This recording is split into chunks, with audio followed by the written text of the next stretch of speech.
So this is what we were discussing yesterday, the Fisher's projection. ठीक है. Now तो अगर सेकंड तो हमने ट्रायो से शुरू किया था, तो ट्रायोस में क्या होता है, 3 कार्बन होता है. इसीलिए फिशर प्रोजेक्शन में हमने क्या देखा कि उसमें एक ही OH होगा, वो राइट होगा तो D, लेफ्ट होगा तो L. ओके. बट उसी को अगर हम लोग और भी ज्यादा देखें, जैसे ये 3 ओज है, तो 3 ओज में 4 कार्बन है कि नहीं? 4 कार्बन का मतलब क्या है, उसमें 2 कायरल सेंटर है. ठीक है. Second and third both are chiral centers ना. अगर दोनों कायरल सेंटर्स है तो क्या होगा, आपके 2 जगह OH लगेंगे. ठीक है जी. तो सपोज ये है D3OH, उसमें लेफ्ट आर अरेंजमेंट है, तो उसका एग्जैक्टली उल्टा होता है L3OH. ठीक है. तो ये याद रखना है आपको. तो वो हम लोग पहले बना लेते हैं, फिर इसको देखेंगे.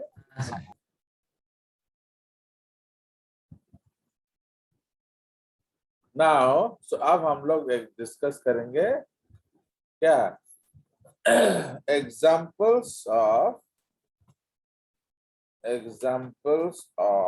मोनोसैकेराइड्स. ठीक है. अब हम लोग एग्जाम्पल्स ऑफ मोनोसैकेराइड डिस्कस करेंगे. ठीक है. तो अब हमारा जो पहला कैटेगरी है, that is called trioses. Okay. And उसका फॉर्मूला क्या है, C3H6O3. एक्चुअली जूम है तो इसमें ये नीचे नहीं जाएगा, तो ऐसे ही दिखेगा. ठीक है. And as we have discussed that वो हमारा 2 कैटेगरी ऊपर नहीं छात्र था. तो अब हमारे 2 तरह के होंगे ऑलवेज, क्या, एल्डोजेस. ठीक है. तो what are aldoses, they have aldehyde group. ये हर समय आपको करना पड़ेगा, समझ में आया. एंड कीटोजेस, जिसमें आपका कीटोन ग्रुप होगा. ठीक है. नाउ तो ये हमारा बेसिक कंसेप्ट है.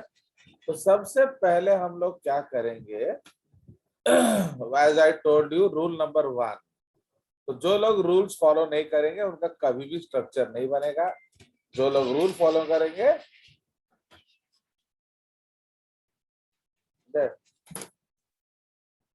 उनका स्ट्रक्चर ठीक ठाक बनेगा. यस. ये देखो कौन आ गया, देखो. माया. ये देखो आ गया कौन, छोटा बेबी. छोटा बेबी. तो माया भी बायोकेमिस्ट्री पढ़ेगी आज, है ना. फुटबॉल क्या हो गया, क्या हो गया. उसको घूमने जाना है अभी ऊपर, और मैक्स को चबाना है. हाँ हाँ ठीक है, ठीक है. चलो चलो जाओ जाओ जाओ जाओ जाओ जाओ. नहीं सर, देखा तो वो कैसे नोटिस हो रही है. Yes sir. चलिए. सो अब हम लोग चलते हैं हमारे स्ट्रक्चर पे. तो एल्डिहाइड्स एंड कीटोन्स. ओके. तो जल्दी नहीं आया नॉलेज बताओ. सो फर्स्ट रूल क्या है, दैट हम लोग कार्बन चेन बनेगी. जितना कार्बन है उतना लगा देंगे. तो ये क्या है, ट्रायोजेस है, तो इसीलिए 3 कार्बन. नाउ फर्स्ट वाले कंपाउंड पे हम लोग क्या लगाएंगे, सबको नहीं जमादार. तो अब इधर हम लोग एल्डिहाइड ग्रुप लगाएंगे. ओके. एंड इधर सेकेंड पोजीशन पे कीटोन ग्रुप लगाओगे. क्लियर. ऑल द टर्मिनल पे CH2OH लगेगा. ओके. जो एंड वाले हैं उनमें CH2OH लगेगा, क्योंकि आप जानते हो उसका 3 बॉन्ड खाली है कि नहीं. तो इसलिए उसमें 2H और 1 OH लगेगा. क्लियर. अब इतना बना के आपको इंतजार करना है मेरे फॉर्मूला का. ओके. नाउ फर्स्ट केस में मैंने क्या किया, राइट में OH एंड लेफ्ट में H लिया, ठीक है। नाउ अगर हम लोग आइसोमेरिज्म का बात करें, आइसोमेरिज्म इन कार्बोहाइड्रेट्स, तो हमने कौन कौन सा पढ़ लिया है बताइए। D and L, जो कैपिटल सबसे D है पहला हम लोग क्या पढ़े थे, फंक्शनल Small. ग्रुप। फंक्शनल को फंक्शनल ग्रुप आइसोमेरिज्म, इसका मतलब क्या है, aldose, okay, aldose and ketose. तो ये आपने पढ़ लिया फंक्शनल ग्रुप आइसोमेरिज्म। उसके बाद सेकंड हमने पढ़ा था ऑप्टिकल आइसोमेरिज्म, है कि नहीं। तो उसमें Sir. हमने देखा था क्या, D Extrovert. And L isomerism, okay. तो आज हम तीसरा पढ़ेंगे, that is what, stereo isomerism. So what is stereoisomerism? These are positional isomerism at chiral center, ठीक है। तो these are positional isomerism at chiral centers, full stop, okay। तो ये है। Now number of stereo isomers are कितना, तो number of stereo isomers are, हम लोग हाथ से लिख देंगे 2 to the power n, समझ में आया? What is n here? Okay, number of carbons, number of chiral carbons. where n is equal to number of chiral carbons in the chain. Understood? तो ये आपका स्टेरियो आइसोमेरिज्म है। उसके बाद चौथा टाइप ऑफ आइसोमेरिज्म हम लोग क्या पढ़ेंगे, एल एंड डी आइसोमेरिज्म। तो इट इज ए सब टाइप ऑफ क्या, स्टेरियो आइसोमेरिज्म एट क्या, penultimate chiral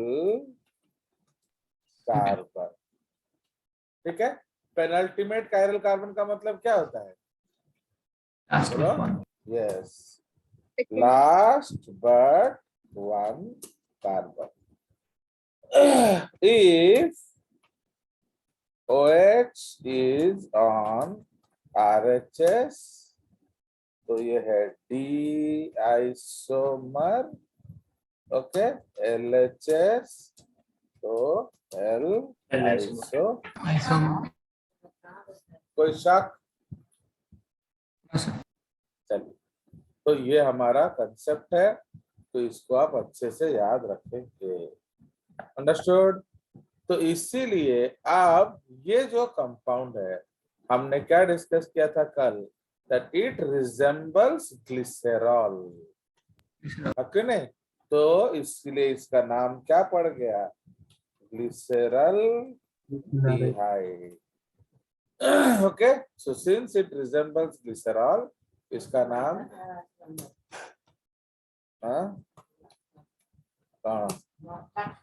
resembles what, glycerol, okay। so it resembles glycerol,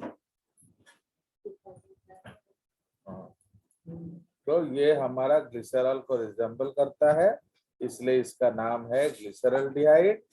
and इसका नाम क्या है? बोलो। Sir dihydroxy acetone. Dihydroxy acetone as it resembles क्या? As it resembles acetone.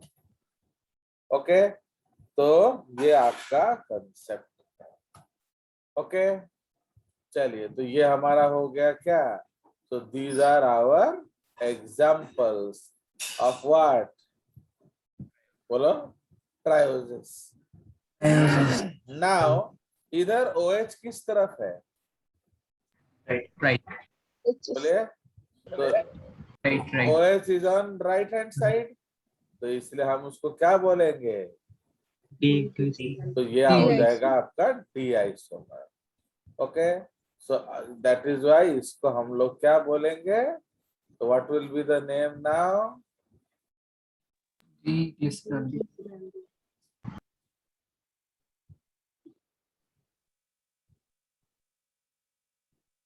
Okay, so इसका नाम हो जाएगा डी ग्लिसरल डिहाइड। कोई शक? Okay, Yes, sir. So this is called D glyceraldehyde. अगर आप OH उल्टा लिख दिए तो क्या कहोगे? L glyceraldehyde. ठीक है, so this is the case. Now तो जो मीटिंग हैंडल है ना, मेरे को बहुत डिस्टर्ब कर रहा है। तो in nature, okay, most carbohydrates are D isomers. Okay, तो most carbohydrates are D isomers. ठीक है जी? So in nature, most carbohydrates are D-isomers. L isomers are rarely found. Okay, L isomers are rarely found. कोई शक? Yes, sir. तो इसलिए nature में जो isomer मिल रहा है वो सारा डी आइसोमर है। ठीक है जी? तो ये हमारा कंसेप्ट है। ना उसके बाद हम लोग क्या पढ़ेंगे? बताइए। Petrosis. सर टेट्रासिस। यस, तो अब आपका एक्चुअली मैं एक चीज दिखाने की कोशिश कर रहा हूँ। ये बहुत जो हैंडल है बहुत डिस्टर्ब करता है। चलिए, so in nature most carbohydrates are D-isomers. L isomers are rarely found. कैसे? As in अगर ओके, अगर में आपको L isomer मिलेगा। ठीक है, अदरवाइज मोस्टली आपको क्या मिलेगा? D-isomer. D isomer। क्लियर? चलिए, नाउ उसके बाद अब हम लोग आ जाएंगे number 2, that is tetroses. Petrosis. Now तो इसलिए टेट्रोजेस में क्या होगा आपका? C4H8O4। But before going to tetrosis, we should go back to dihydroxyacetone. Now in dihydroxyacetone, it is the only monosaccharide which has no LND form. समझ में आया? Yes, sir. क्यों?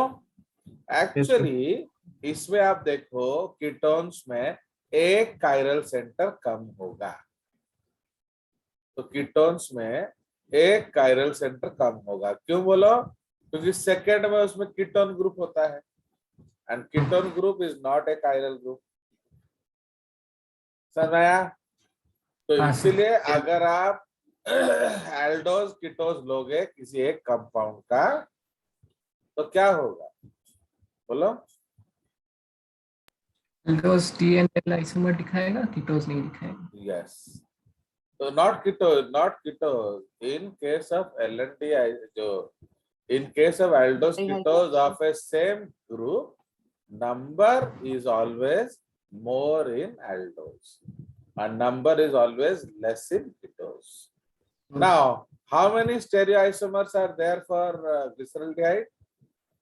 2, 2, 2. So 2 to the power 1 is equal to 2. तो कौन सा? L and D. L LND. and D. कोई शक? No, sir. चलिए, तो डाइहाइड्रोक्सी एसीटोन में हमारा कुछ भी नहीं होता है। एंड अगर आपको थोड़ा ग्लाइकोलाइसिस याद है, तो दोनों आपका जब फ्रुक्टोज 1,6 बिसफॉस्फेट टूटता है तो क्या बनाता है? ग्लिसरल्डिहाइड 3-फॉस्फेट एंड डाइहाइड्रोक्सी एसीटोन फॉस्फेट। याद है?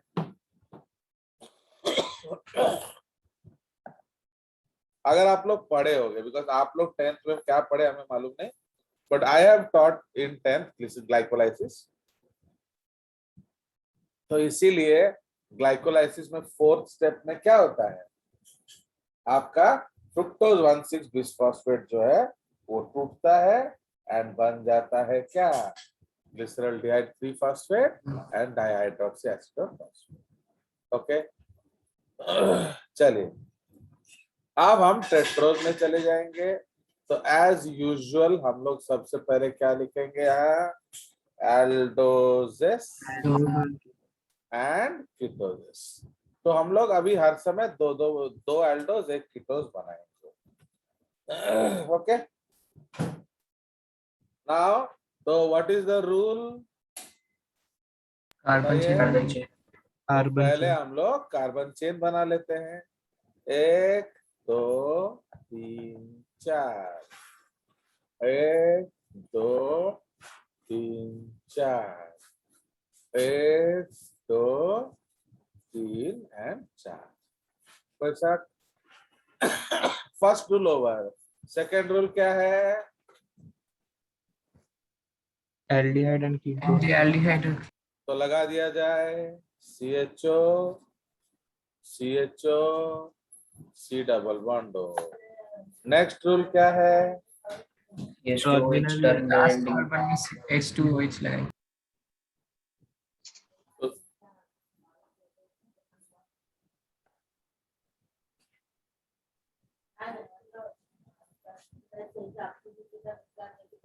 ओके, तो ये आपका है क्या? These are terminal groups. अब आप वेट करेंगे किस चीज का? Formula to remember. Okay, how to remember them. तो इसीलिए अब यहाँ हम 2 एग्जाम्पल पढ़ेंगे। Okay, will be reading 2 examples. तो पहला एग्जाम्पल जो है उसका नाम है एरिथ्रोज। तो उसके लिए हमने फॉर्मूला क्या दिया? RR। तो how many carbons are free? 2 carbon. Okay, तो आपको हमें याद है कि all the intermediate carbons are chiral.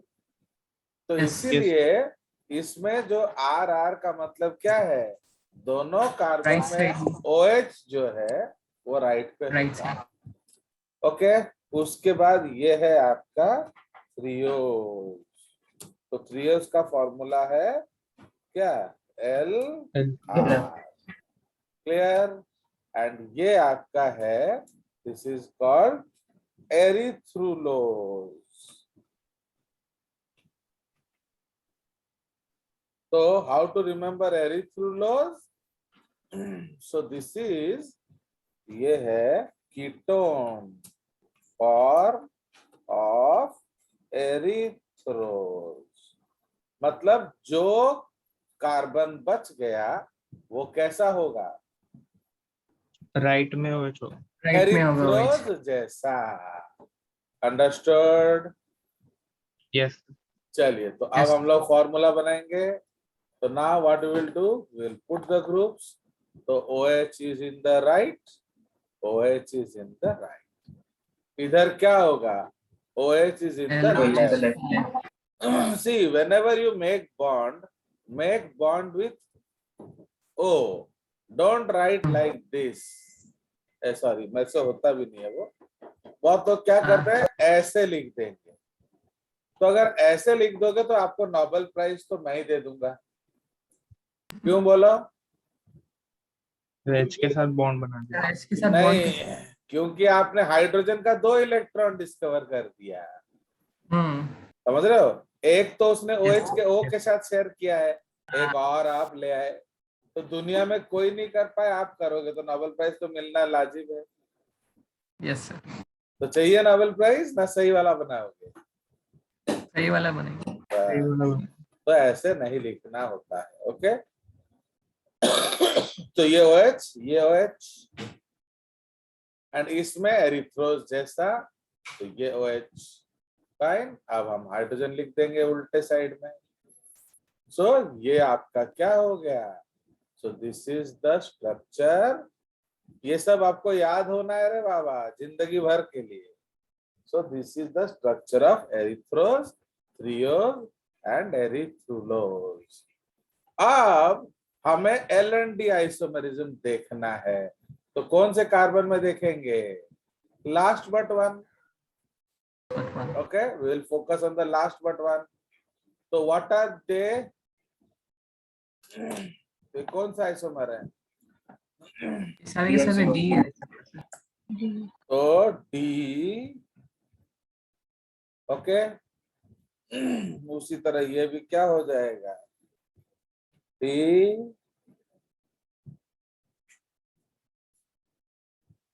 fine. So this is also D,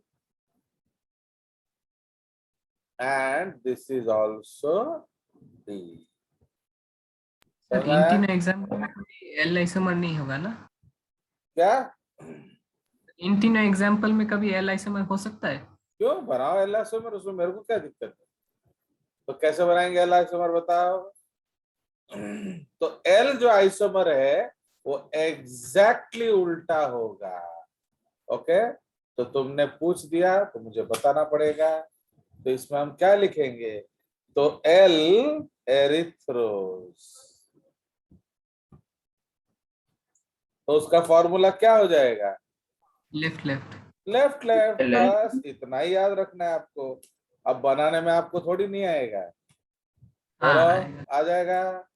उसी तरह जो एल थ्रियोज है, ऑलवेज रिमेम्बर, पहले जो कन्वेंशन था हम लोग सिर्फ उसी को उल्टा देते थे, बट अभी नया कन्वेंशन बना है, एल मतलब पूरा उल्टा, ठीक है।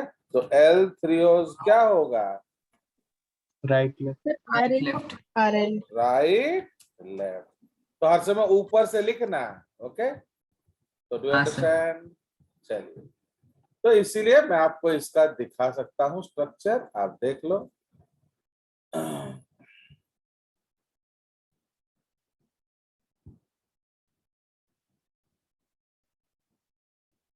ये देखिए, ये देख रहे हो? तो ये LR, ओके, एंड ये है RL, ठीक है जी, देखला। Yes sir.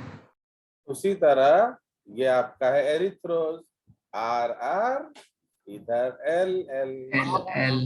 कोई शक? No sir. इसने वो CH2OH को भी बॉन्ड बॉन्ड बना दिया है, बाकी सब। हाँ, चलिए, तो ये जो आपका नोट बना रहा हूं मैं आप लोग के लिए, वन नोट, जो आप लोग को नहीं चाहिए ये वो है, जो सिर्फ एक गरीब को मिलता है, सौरदीप को। चलिए, तो हो गया। नाउ इधर हमारा what is the next question? तो आप इसमें बताइए नंबर ऑफ स्टेरियो आइसोमर्स, और टू द पावर 4 बताइए इसमें नंबर ऑफ स्टेरियो आइसोमर्स क्या हो जाएंगे? 4। Okay, is equal to 4। तो अब यहाँ एक लफड़ा हो गया। क्या लफड़ा हो गया? तो यहाँ देखिए, ये जो पोजीशन पे थोड़ा उल्टा है ये दोनों, आर यू एबल टू सी? हाँ sir. Yes, sir. Yes, sir. तो जो सेकंड पोजीशन पे इधर पोजीशन उल्टा है, तो उसको हम लोग क्या कहेंगे? एपिमेरिज्म। तो हमने 4 पढ़ लिया, अब 5th वाला पढ़ेंगे। तो आइसोमेरिज्म नंबर 5। ओके, तो दिस इज क्या? Epimerism. Okay, so this is a type of positional isomerism seen at chiral centers other than क्या? Other than penalty penultimate. Okay, तो याद रखना, this is a type of position isomerism seen at chiral centers other than penultimate.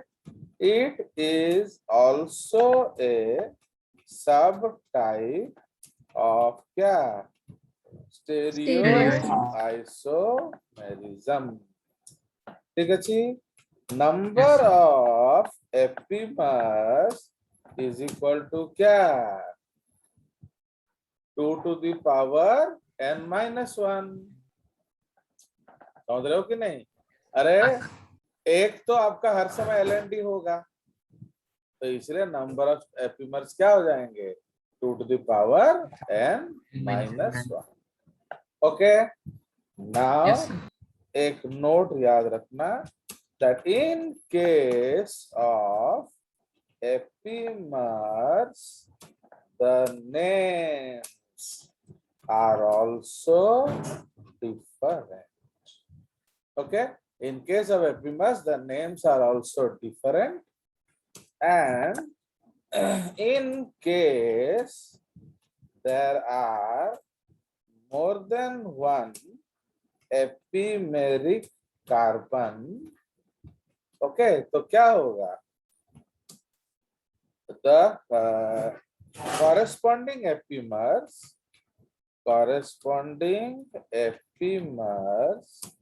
always, okay, always corresponding epimers are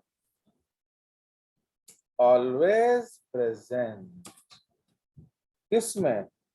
Are always present in the particular epimeric carbon. Understood? तो इसीलिए आपका ये particular एपिमेरिक carbon पे होगा। तो ये जो 2 to the power हम यहाँ लिख देंगे n minus 1। ठीक है, कोई शक? नाउ तो इस केस में कितना है n? 2 है। तो n is 2 है कि नहीं? तो इसीलिए ये वाला है epimeric centre. Okay, this is epimeric centre and ये क्या है? LND centre. समझ में आया? सो इसलिए हम लोग कह सकते हैं स्टेरियो आइसोमर्स आर क्या? Are 50% L and 50% E। कोई शक? समझ में आया? तो ये आपका कंसेप्ट। Yes. सर एपिमेरिज्म भी क्या है? एलएनडी का ही तरह का पार्ट है? नहीं, LND का कैसे पार्ट होगा बेवकूफ? LND का कार्बन अलग है, प्लस LND में आपका नाम नहीं बदलता। अब देखो एरिथ्रोज थ्रियोज है क्या? एपिमर्स। एपिमर्स। तो erythrose and threose are epimers at which position? बोलो। Second position. हाँ, सेकंड कार्बन। तो डी एरिथ्रोज बोलना पड़ेगा। D erythrose and D threose are epimers at क्या? 2 prime always remember in carbon carbohydrate हम लोग डैश नोटेशन यूज करते हैं, उसको प्राइम पढ़ा जाता है, प्राइम। जैसे ये 11 प्राइम है, ये 2 प्राइम। तो D erythrose and D threose are epimers at 2 prime position. Understood? ऐसे लिखना पड़ेगा आपको, fine. So you have to write like this. कोई सर शांत, ग्लूकोज और गैलेक्टोज भी ऐसे ही एपिमेरिज्म का एग्जांपल। तुमको एक जापड़ मार दूंगा तो अपने आप सेट हो जाएगा। वो जब आएगा हम जान नहीं लेंगे, तो हर जगह हर चीज घुसाने का क्या जरूरत है? Don't unnecessarily create confusion for yourself. मुझे क्या है, मैं तो बता दूंगा, पर मैं अपने लिए दिमाग खराब मत करो, क्योंकि आपको एक चीज, शराब, आपको एक चीज क्या मालूम है कि अगर जेजेस पढ़ाएगा तो पूरा पढ़ाएगा, तो आपको टटियाने का कोई जरूरत नहीं है। तो मैं यू नो जेजेस का बीमारी है कि वो पढ़ाएगा, तो मैं तो आपको बॉदर करने का कोई जरूरत नहीं है। कोई शक? चलिए, तो इसलिए because don't make life clumsy for other. मैंने आपको ऑलरेडी एडवाइस किया था कि आप एक बार मैंने लिंक भी भेज दिया था, पूरा फोल्डर बायोकेमिस्ट्री। हर समय बायोकेमिस्ट्री पढ़ने आएंगे तो तैयार होकर आएंगे, क्योंकि it is very difficult if you are not prepared, and you know these are professional classes, तो you will not get repeated, sir अवसर बुझाओ वो होगा नहीं।